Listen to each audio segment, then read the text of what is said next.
Welcome everyone to the home of finding sweet chocolate Easter eggs within our video games. Well, okay, perhaps not chocolate ones, but it's as good as having and finding the real thing, but just on a different level, as this is the Easter egg hunter.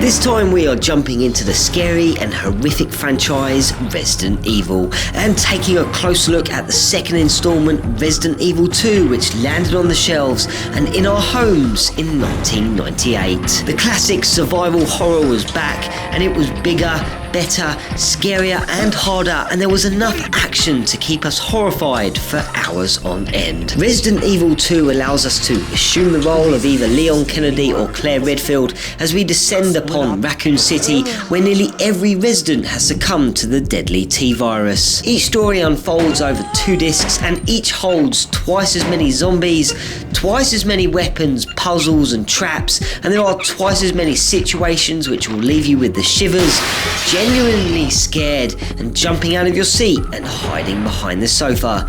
And if you're still here, let's check out some of those Easter eggs. Number 1. During the first 15 minutes of the game, you will see and witness smashed cars, zombies, buses, alleyways filled with graffiti, signs, and in general, lots of items which might be worth looking at to stop, read, and check out. That is, if you're not too scared. Well, there are 3 points of interest that I can say that are actually worth looking at, and the first of which is a petrol station, which is actually featured in the intro movie, and as soon as Leon steps out of his Jeep, it cuts to a petrol station scene, which is actually called Texaco instead of the Texaco station many of us will use daily. The second item actually refers to a fast food restaurant and is located within the police headquarters, and you'll need to head through the door to the right in the main hall, which leads to the payphone corridor.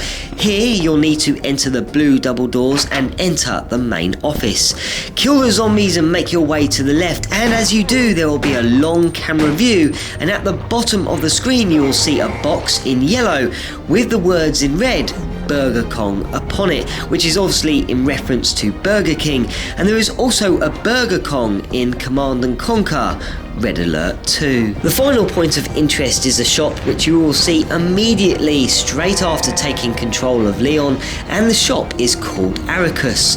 Well, if you spelt that backwards, it would actually say Sakura, which is the name of a character from Capcom's Street Fighter Alpha series. Number 2. Once you have taken control of Leon for the first time and dodged the zombies, passed through the gun shop and collected the shotgun of the shopkeeper, passed through the basketball court, taken the stairs, jumped over the disposal bins, slid past some munching zombies, walked through the bus and weaved in and out some more zombies, and walked through the underpass and reached the police station, you will be able to check out a secret view which is directly opposite the police station building, and to view it you simply need to kill the 2 zombies walking in the small park.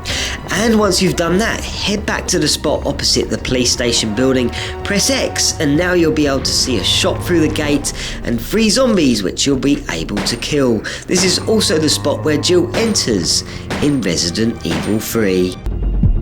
Number 3. This next little gem requires you to play through the game for about an hour or 2, and by this time you would have collected many keys, searched all the rooms in the police department, and met up with Ada for the first time in the parking garage. Soon afterwards you will also meet up with Ben, a reporter who has been locked up in a police cell.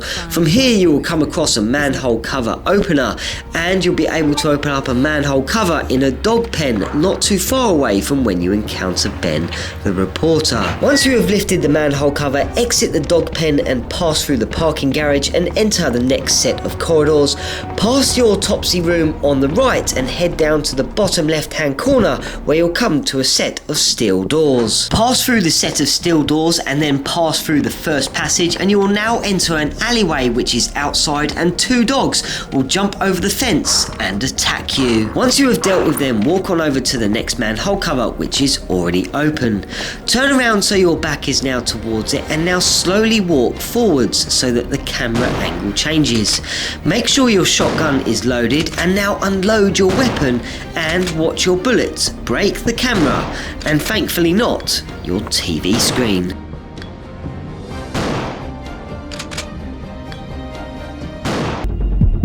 Number 4. Brad Vickers was a member of the STARS Alpha team and served as their helicopter pilot and featured in the first Resident Evil. During the beginning moments of Resident Evil 3, the Nemesis kills him and turns him into a zombie. The following day, which is where Resident Evil 2 picks up, we can actually see Brad, and in order to do so you firstly need to pick either Claire or Leon and now select the normal difficulty. And please note this next part is based on Leon's movements. Now during the entire path to the police station from the beginning of the game, you are not allowed to pick up any weapons or items, but you can make the best use of what you have already, which isn't much, that's for sure, but try to avoid being bitten at all costs, as the faster you can move, the better it will be later on. Now as long as you've done all this correctly, once you reach the underpass you'll see Zombie Brad, and generally he will take at least 12 bullets from your gun to kill him, and you'll need to stomp on his head to finish him off. I find the knife also works well, as you can make him fall to the ground and finish him off quickly. Now that he's dead, collect the small key from him and enter the police station and continue the game until you've passed the first liquor, which I always run by, and now you can head to the dark room, which contains a save point. Head to the locker and now you can pick out 2 different costumes for Leon to wear, and if you're playing with Claire, she will receive a cowgirl outfit and an extra handgun. Number 5. The final Easter egg is one which more than likely took years to find, and in fact I am not sure when it was found or even how, and it is also another one which is the most talked about gems. So at first you'll have to do a fair bit of work to reach the STARS office, which is located on the 2nd floor in the police station, no more than an hour or so I would say, but once you reach the office you will be able to have a good old nosy about and pick up a few valuable items. Once you have done that, head on over to Wesker's desk, which is on the far left hand side, and check the desk and it will tell you it's trashed, someone must have searched it. Well, here's where the egg lays, as if you check it 50 times, and yes, 50 times, you will receive a roll of film which you can take to the dark room, which I discussed earlier, and have it developed. And yes, which will reveal a fantastic photo of... yeah, that's right, me. Well, no, that's not really the real photo. The real photo's at the end, but until next time, this is the Easter Egg Hunter, breaking out.